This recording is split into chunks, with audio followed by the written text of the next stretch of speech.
아메쇼도아지르 마오누 막보프빼빼빼르 아메쇼도아지르 마오누 빼빼르 기능예로지폴라 냐로테테꼬지 아호미야 페피아쿠쿠 시마오피아로리나미 기능예로지폴라 냐로테테꼬지 아호미야 페피아쿠쿠 시마오피아로리나미라 아메쇼도아지르 마오누 막보프 빼빼빼르 아메쇼도아지르 마오누 빼빼르 기능예로지폴라 냐로테테꼬지 아호미야 페피아쿠쿠 시마오피아로리나미 기능예로지폴라 냐로테테꼬지 아호미야 페피아쿠쿠 시마오피아로리나미라. Alléluia, shalom peuple de Dieu. Nous sommes à notre rendez-vous hebdomadaire. Aujourd'hui, nous parlons de la parole, nous partageons la parole. Je vais tout de suite vous expliquer un petit peu le chant que je viens d'interpréter. Ça vient du Mina, ma langue maternelle, n'est-ce pas? Et donc, ça parle de l'espoir, de ceux qui espèrent en Dieu. Okay, c'est tout simple. Ça nous raconte que tous ceux qui espèrent en l'Éternel n'ont jamais de tribulation. Et quand nous arriverons au ciel, quand tous ceux-là, ils arrivent au ciel, ils vaincront les tentations et ils recevront la couronne de gloire que l'Éternel lui-même a prévue pour nous, pour eux. Amen. Voilà. Donc, je vous salue tous, je vous bénis au nom de l'Éternel et je vous remercie infiniment pour vos présences, vos partages, vos commentaires, vos likes, voilà. Et demeurez abondamment bénis. Merci de prier aussi pour que l'œuvre du Tout-Puissant puisse avancer parce que c'est une œuvre qui est assez coriace et une seule personne ne peut pas faire cette œuvre. Amen. Aujourd'hui, nous allons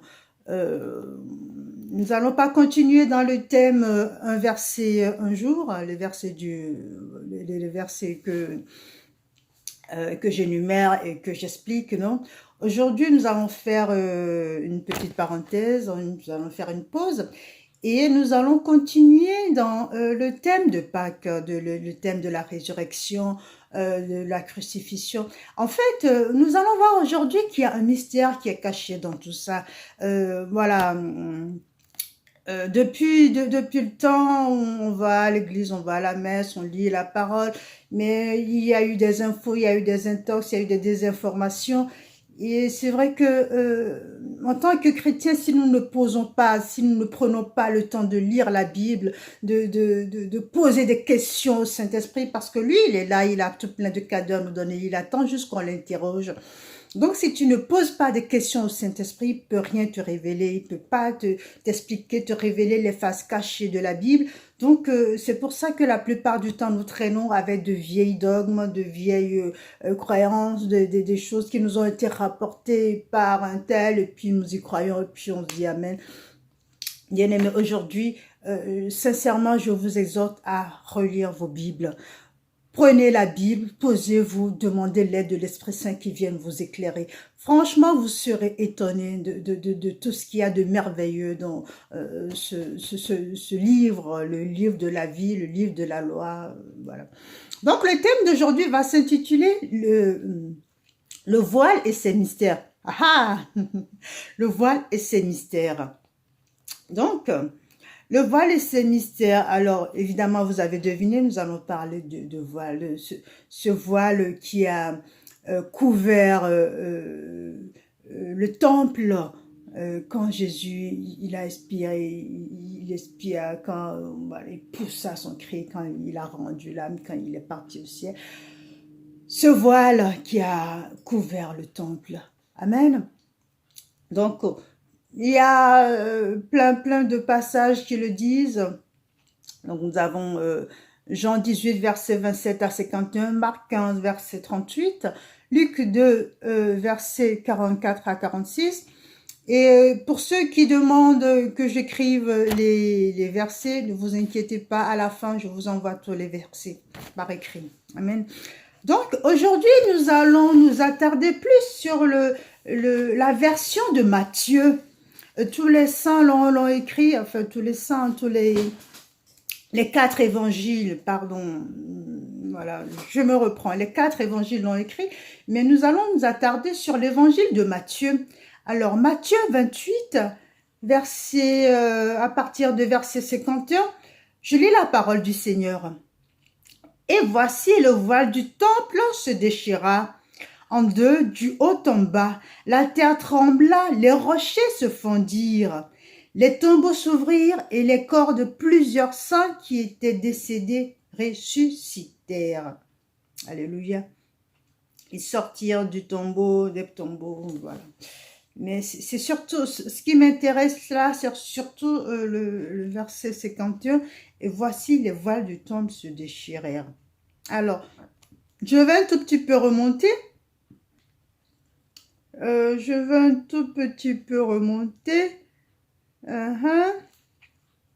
Au verset 45. Je lis juste du verset 45 à 46. Je lis pas le 47. Depuis la 6e heure jusqu'à la 9e heure, il y eut des ténèbres sur la terre. Et vers la 9e heure, Jésus s'écria d'une voix forte. Élie, Élie, lama sabachthani. Mon Dieu, pourquoi m'as-tu abandonné? Quelques-uns de ceux qui étaient là l'entendirent et dirent, voilà. Ok. Donc, la Bible nous dit, de la 6e à la 9e heure, il y a eu les ténèbres sur la terre. Bien-aimés, permettez-moi de vous rappeler que dans une journée, nous avons 24 heures. Ok? Du matin jusqu'au soir, nous avons 24 heures. Donc, en l'espace de 3 heures, les ténèbres ont envahi la terre.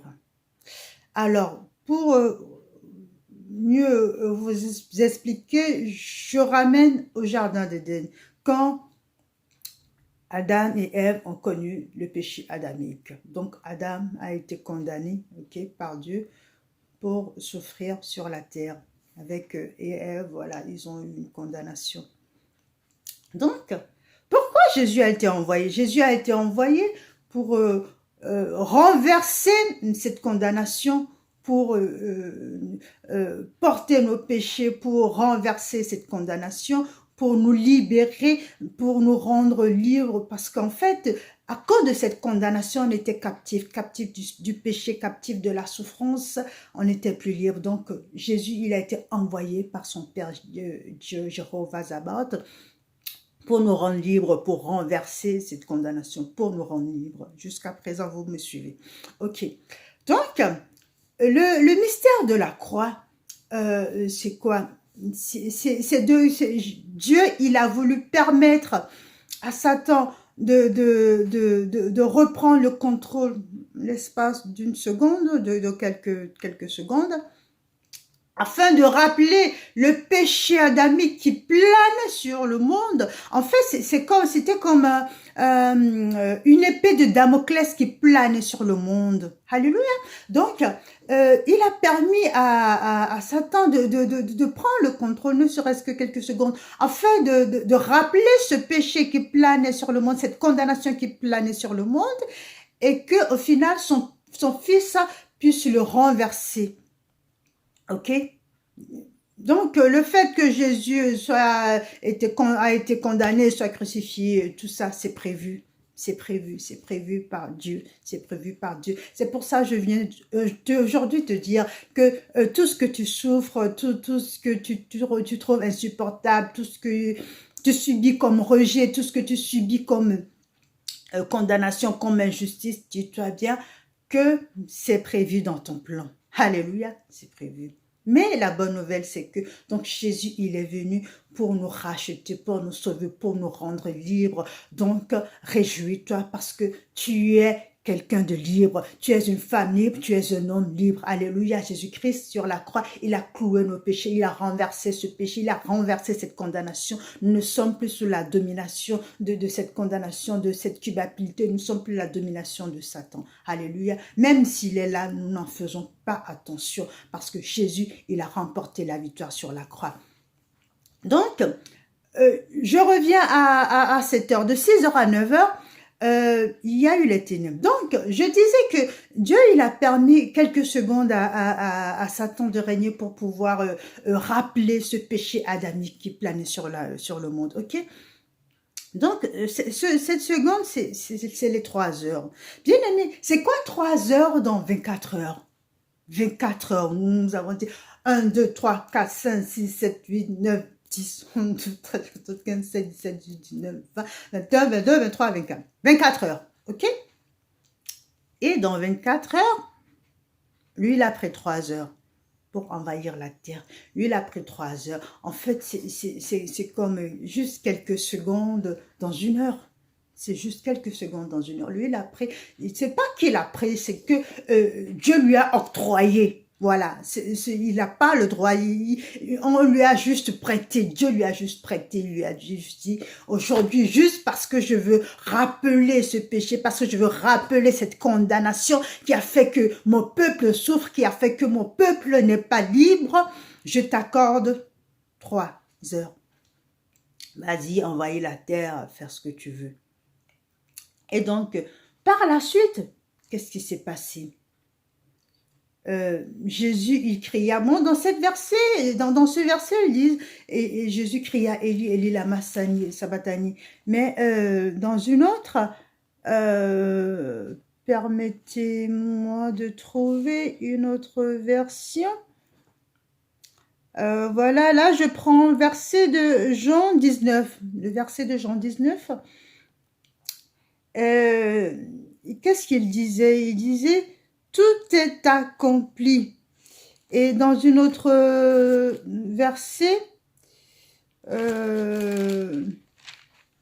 verset de Marc 15. Marc 15. Si vous avez vos Bibles entre-temps, vous pouvez chercher aussi. Dans le verset de Marc 15,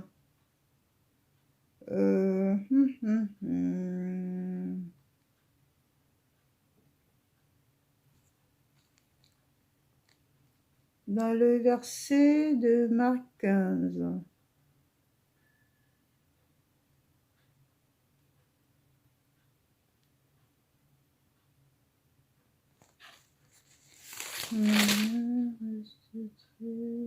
Oui, Marc 15.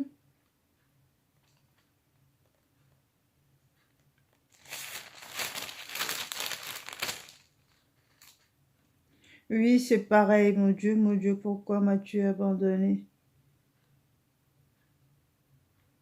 Voilà, il dit, mon Dieu, pourquoi m'as-tu abandonné? Mais par la suite, il dira, Père, entre tes mains, je remets mon esprit.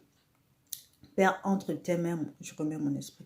Mais en fait, quand Jésus disait, Élie lama sabachthani, qu'est-ce qui s'est passé? Le voile, alors, qu'est-ce qui s'est passé? Le voile du temple se déchira. D'accord? Je reviens juste à la parole que je puisse vous lire. Là, nous sommes à Jean 19. Donc, nous avons remonté, nous sommes à Jean 19, donc nous avons remonté un tout petit peu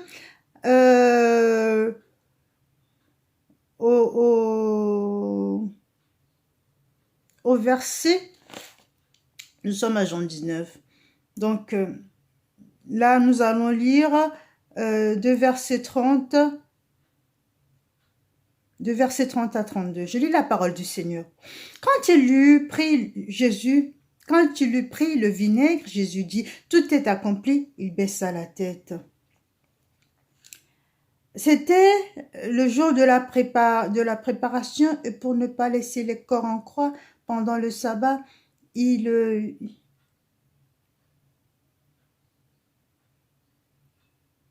Les Juifs demandèrent à Pilate de les faire enlever après leur avoir brisé les jambes. Ok? Après leur avoir brisé les jambes.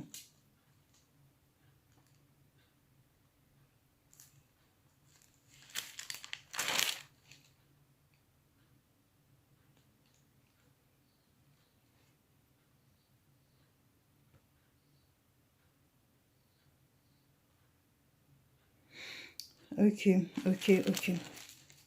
Donc, voilà. Donc, quand il a commencé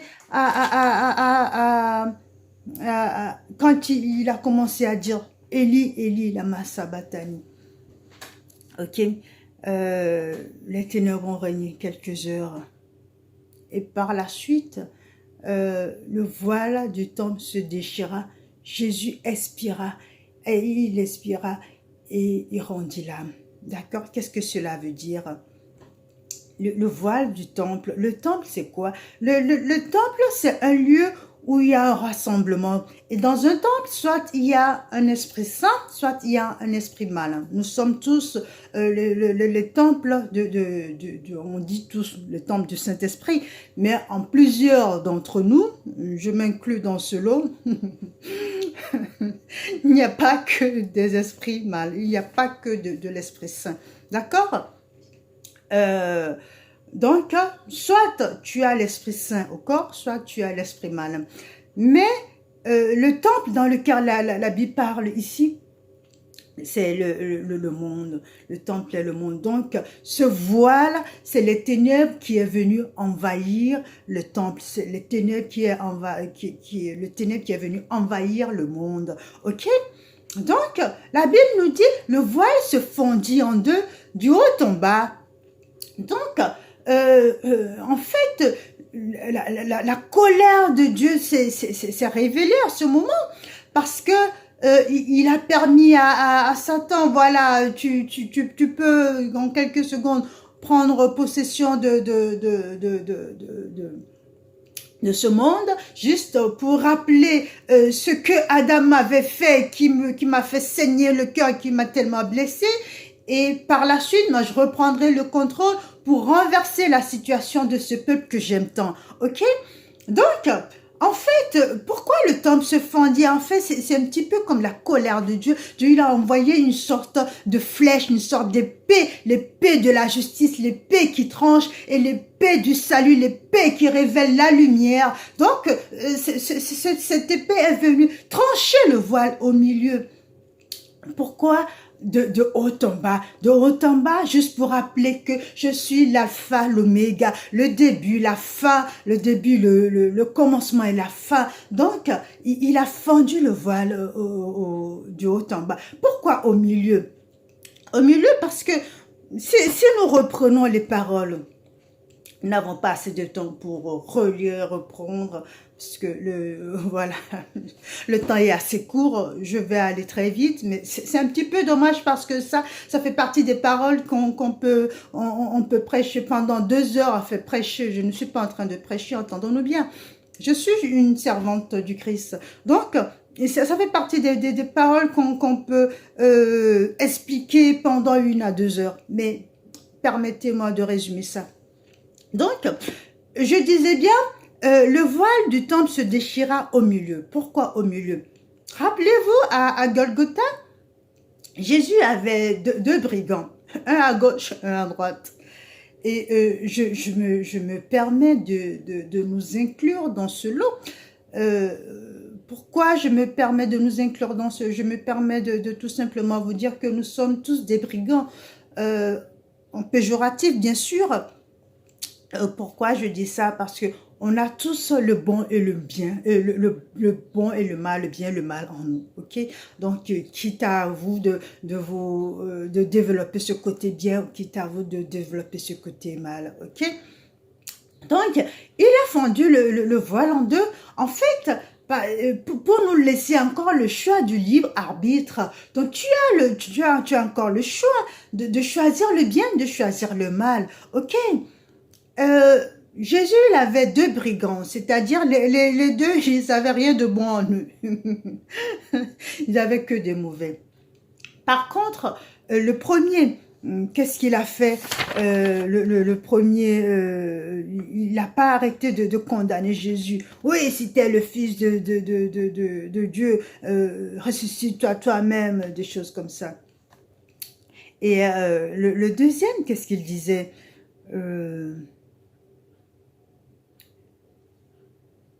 Le deuxième, il disait, euh,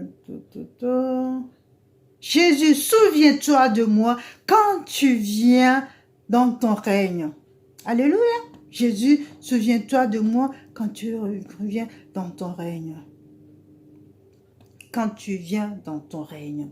Donc, en fait, lui, il est en train de se repentir. C'est juste en l'espace de quelques minutes, il s'est rendu compte qu'il était pécheur, qu'il était sale et qu'il fallait qu'il se répande. Donc, il est en train de se repentir. Et bien aimé, quand tu te repens du fond de ton cœur, Dieu il ne peut que agréer. Donc, Jésus, il a eu pitié de lui. Qu'est-ce que Jésus lui a dit? Je te le dis en vérité,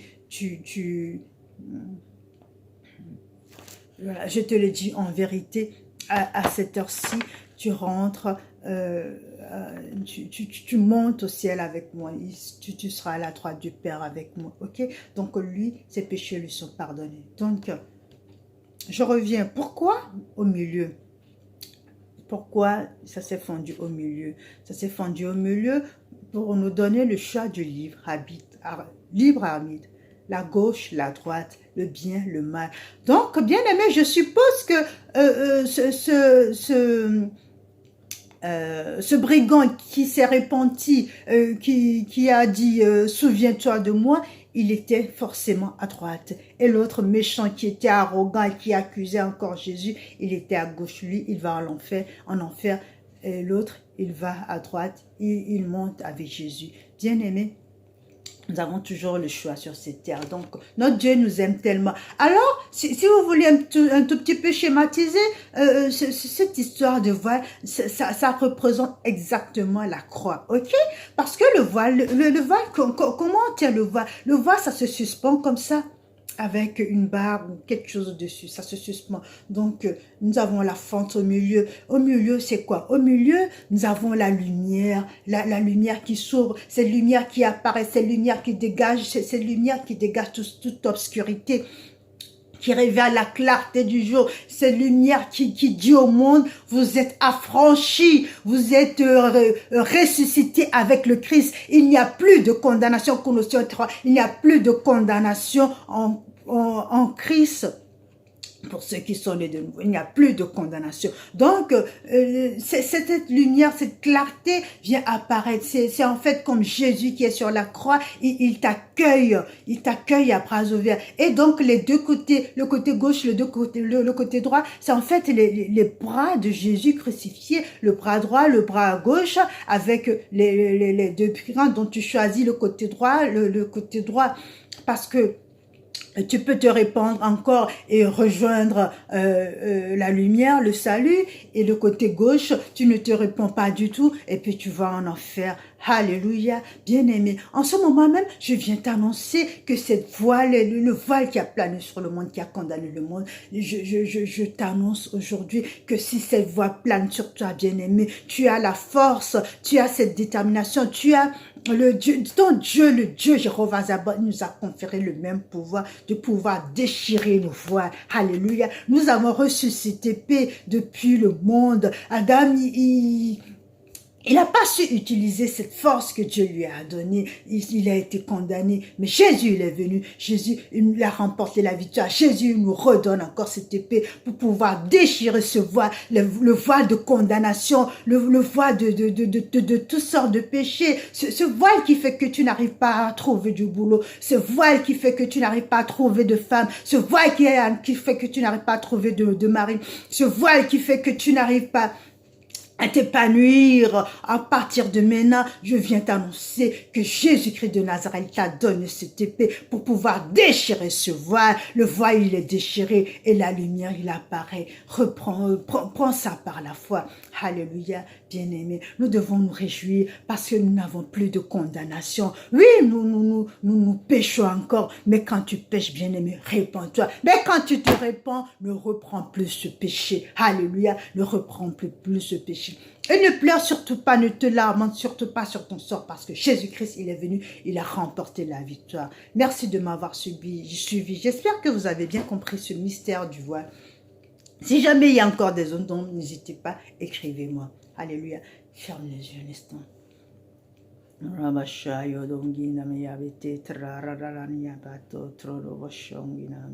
Père éternel, Dieu de gloire, Dieu de miséricorde, je te remercie infiniment pour ta présence, pour cette grande révélation encore que tu nous fais sur le mystère du voile. Ce voile qui a pris possession du monde, ce voile que toi-même tu as déchiré, parce que tu l'as dit, il n'y a plus de condamnation pour nous en Jésus-Christ. Nous ne sommes plus condamnés. Nous avons cette force pour pouvoir avancer, pour pouvoir trouver le salut. Père éternel, en ce moment même, nous te demandons pardon de donner toute la gloire à Satan, pardon de lui donner autant de pouvoir et pardon de le laisser régner dans nos vies. Père, nous te demandons pardon pour tout ça, parce que toi, tu as envoyé ton Fils pour nous rendre libres, pour nous affranchir, pour nous enlever ce péché, cette condamnation. Et pourtant, nous nous mettons encore sous le joug de la condamnation, pauvre de nous. Père éternel, en ce moment même, je te demande, comme tu as déchiré cette voile, de déchirer le voile de chacun de nous. Oh oui, Père, fais apparaître la lumière dans les vies, dans les cœurs, dans les âmes, afin que nous puissions te voir et retrouver cette lumière. Aller vers cette lumière. Alléluia. Gloire, louange, honneur à toi. Amen. Bien-aimé, demeure béni. Nous continuerons encore la semaine prochaine sur ce thème parce que c'est un thème assez vaste et nous avons besoin de bien comprendre. Amen. Demeure béni et n'oublie pas, tu as un Dieu qui t'aime. Amen.